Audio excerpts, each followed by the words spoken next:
విలువ తెలియని వాడు. పూర్వం ఒకప్పుడు మగధరాజు కాలంలో బోధిసత్వుడు ఒక ఏనుగు రూపం తాల్చాడు.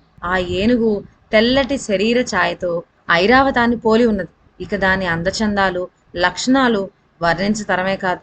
అందుచేత మగధరాజు ఈ ఏనుగును తన ఆస్థాన గజముగా చేసుకున్నాడు. ఒక పర్వదినమందు మగధ రాజ్యం అంతా దైవలోకాన్ని మించి అలంకరించబడింది. నగరం అంతటా అతి వైభవమైన ఊరేగింపు జరగటానికి ఏర్పాట్లు జరిగినాయి. ఇందుకోసం ఆస్థాన గజాన్ని ఆకర్షణీయంగా ముస్తాబు చేశారు. సైనిక బలాలు ముందు వెనకాల నడవగా ఏనుగు ఊరేగింపు చాలా గొప్పగా బయలుదేరింది. దారి పొడుగున జనం ఉత్సాహంతో, ఆహా, ఏమి ఈ ఏనుగు ఉందా, ఏమి సౌందర్యం, ఏమి దాని గమనం, నిజంగా సార్వభౌముల ఆస్థానంలో ఉండవలసిన ఏనుగు కదా అంటూ అనేక విధాలా దాన్ని మెచ్చుకోసాగారు. ఈ మాటలకు రాజు సంతోషించలేదు సరికదా, అసూయపడ్డాడు. ఈ ఏనుగు మీద ఆయనకు అకారణమైన ద్వేషం వచ్చేసింది. ఆ ద్వేషం ఎంతవరకు పోయిందంటే, దీన్ని చంపేస్తే కానీ నాకు నిద్ర పట్టదు అని రాజు నిశ్చయం చేసుకునేంతవరకు పోయింది. మర్నాడు మావటి వారిని పిలిపించి, చూడు మావటి, ఈ ఏనుగు మంచి శిక్షణలో ఉందా అని అడిగాడు రాజు. గొప్ప శిక్షణలో పెరిగింది ప్రభు అన్నాడు మావటి తడుముకోకుండా. లేదు సుమా, ఇది ఏమీ చేతకాని ఏనుగు అని నా ఉద్దేశం అన్నాడు మహారాజు. అందుకు మావటి, మన్నించాలి మహారాజా, ఇది చాలా గొప్ప శిక్షణలో అతి జాగ్రత్తగా పెరిగింది ప్రభు అని మళ్ళీ చెప్పాడు. మరి నువ్వు చెప్పినట్టు ఇది గొప్ప ఏనుగు అయితే దీన్ని నా పర్వత శిఖరానికి ఎక్కించగలవా అన్నాడు రాజు. ఓ తప్పకుండా అంటూ తన ఏనుగు మీద కూర్చొని మావటి దాన్ని పర్వత శిఖరానికి ఎక్కించాడు. అతని వెంబడే రాజు పరివారం కూడా పర్వతం ఎక్కారు. ఆ శిఖరం ఒక చోట కొసగా కొనతేరి ఉన్నది. అక్కడ ఆగమన్నాడు రాజు. మరి నీ ఏనుగు ఎంతో గొప్పది అని అన్నావే, దాన్ని 3 కాళ్ళపైన నిలబెట్టి చూద్దాం అన్నాడు రాజు. వెంటనే మావటి ఏనుగును అట్టే అంకుశంతో తాకి సైగ చేసి, బాబా, ప్రభువారి ఆజ్ఞ అయింది, 3 కాళ్ళ మీద నించో అన్నాడు. నించుంది ఏనుగు. తరువాత రాజు మళ్ళీ, బాగుంది, ముందటి 2 కాళ్ళు మీద నించోగలదేమో చూడు అన్నాడు. ప్రజ్ఞ చూపించమని ఏనుగుకు సైన్ చేశాడు మావటి. అలానే చేసి చూపింది ఆ బ్రహ్మాండమైన ఏనుగు. ఇది బాగానే ఉంది, అయితే ఇప్పుడు వెనుక్కాలు 2 మీద నించోమను అని ఆజ్ఞిచ్చాడు రాజు. అలాగూ చేసింది ఏనుగు. మళ్ళీ రాజు, ఒంటి కాలు మీద నించోగలదాన్ని ఏనుగు అని ప్రశ్నించాడు. 1 కాలు మీద నించుంది. గజరాజు ఇన్ని విధాలా తిప్పలు పెట్టినా ఏనుగు పర్వత శిఖరం మీద నుంచి కిందకు పడనేలేదు. అందుచేత రాజు కోరిక నెరవేరలేదు. ఏమీ పాలుపోయింది కాదు. బాగా ఆలోచించిన మీదట, ఏమిటయ్యా మావటి, ప్రజ్ఞలు పలుకుతున్నావు, ఇంకొక పరీక్ష పెట్టదలిచాను, నీ ఏనుగు చేత చేయించు మరి అన్నాడు రాజు గంభీరంగా. రాజు ఏమి చెబితే దానికల్లా సిద్ధపడ్డాడు మావటి. చేతనైతే నీ ఏనుగును కాళ్ళు ఆధారం ఎంత మాత్రం లేకుండా గాల్లో నడిచేట్టు చెయ్యి అన్నాడు రాజు. సాట్లేని తన ఏనుగు విషయంలో రాజు తలపెట్టిన దురుద్దేశాన్ని గ్రహించాడు మావటి. కానీ ఎంత మాత్రం అధైర్యం చెందలేదు.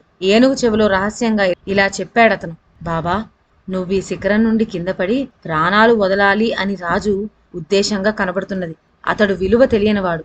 నీకు నిజంగా శక్తే ఉన్నట్లయితే నన్నెక్కించుకొని గాల్లో ఎగిరిపో అని చెప్పి సైన్యం చేశాడు. మహిమగల ఆ బ్రహ్మాండమైన ఏనుగు ఒక్కసారిగా ఆ పర్వత శిఖరం మీద నుంచి గాల్లో విహరిస్తూ విమానంలాగా పోసాగింది. అలా పోతున్నప్పుడు ఏనుగు మీదున్న మావటి రాజుతో ఇలా అన్నాడు. ఓ రాజా, ఈ ఏనుగు సామాన్యమైంది అనుకుంటున్నావు కాదు సుమా, చాలా మహత్తరమైంది, దైవాంశతో కూడుకున్నది. విలువ తెలియని నీ వంటి వాని ఆస్థానంలో ఉండతగ్గది కాదు. విలువ తెలియని మూర్ఖులు ఇటువంటి ఏనుగులనే కాదు, మరి దేనినైనా పోగొట్టుకుంటారు. నీకు గల ఐశ్వర్యము, సంపద ఇలానే పోతుంది. నీ పేరు ప్రఖ్యాతి కూడా ఇదే విధంగా పోతుంది అని చెబుతూ మళ్ళీ ఒకసారి రాజుతో ఇలా రెట్టించాడు. మూర్ఖుని గొప్ప పదవిలో కూర్చోబెడితే ఇతరుల విలువ తెలుసుకోలేక తనకు తానే బాధపడతాడు. తన అవివేకాన్ని తానే బయలుపరుచుకుంటారు. దానితో అందరికీ శత్రువు అవుతాడు. ఈ పరమ సత్యాన్ని ఇప్పుడైనా తెలుసుకో. అలా గాల్లో ఎగురుతూ ఉన్న మావటి పోయి కాశీరాజ్యం చేరుకొని అక్కడ ఉద్యానవనంపై నిలిచాడు. గాల్లో విహరిస్తూ ఉన్న ఆ ఏనుగును చూడగానే నగరంలో మితిలేని కోలాహలం బయలుదేరింది. జనమంతా విరగబడి వింత చూడసాగారు. ఈ వార్త ఒక్క చిటికలో రాజుగారికి చేరింది.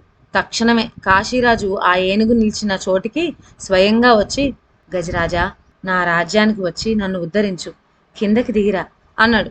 ఈ మాట అనడమే తడువుగా ఏనుగు రూపంలో ఉన్న బోధిసత్వుడు ఆకాశం మీద నుంచి కిందకి దిగి వచ్చాడు. దిగివచ్చి తన తొండంతో కాశీరాజుకు నమస్కరించాడు.